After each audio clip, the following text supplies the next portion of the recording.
Oftentimes, when I'm having conversations with friends, acquaintances, random people online, and we're talking about the economy, we usually circle back to, well, how do you make money? Like, how do you make your bread, right? What do you do for a living?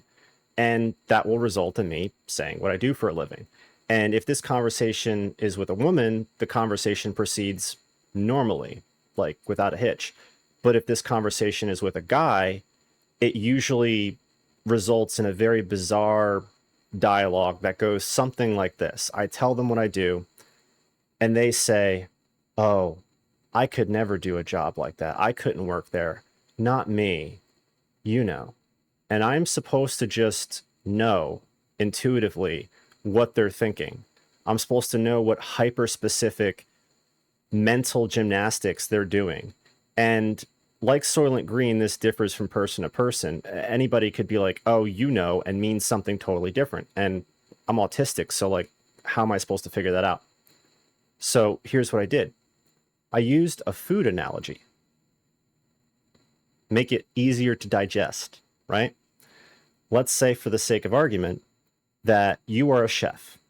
You work at a very high-end, world-renowned kitchen. This kitchen feeds hundreds of people a day, thousands of people a week. You get paid well. You have great benefits, dental, healthcare, retirement plan, whatever, right? Great work environment. Your coworkers are awesome, right? Okay. And then someone says, "Well, how do you make your money?" And you say, "Oh, yeah, man, I'm a cook over at Tommy's food eatery place or whatever, or Tina's steakhouse." Okay.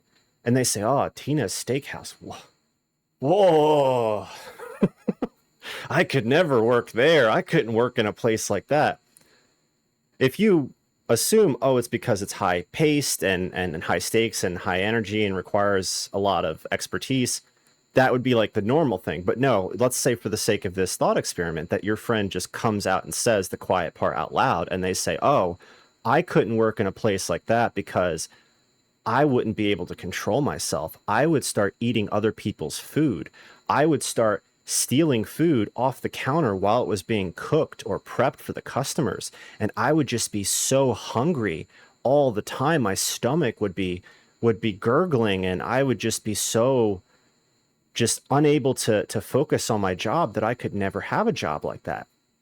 If this person told you that in response to you telling them that you were a cook, you would say something like, "Yeah, maybe you shouldn't be a cook, or maybe you just shouldn't be in public in general if you can't act like a functioning adult." If you take this argument and you apply it to literally any career, it's the same thing. So why should my career be any different?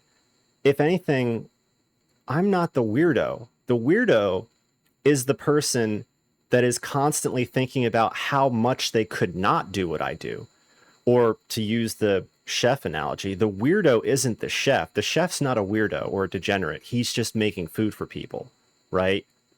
The weirdo is the person that thinks it is so outlandish, so salacious and lascivious and controversial that a man could be cooking food for people and not just out of pure animalistic compulsion eat the food before it even makes it to the customer's table.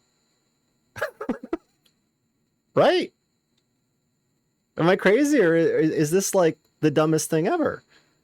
Just some food for thought, just something to think about next time you're in a situation and somebody says, "Oh, I couldn't work a job like that." Or if you're talking about the fashion industry, it's the same thing, man. There's people that can do this work and there's people that can't.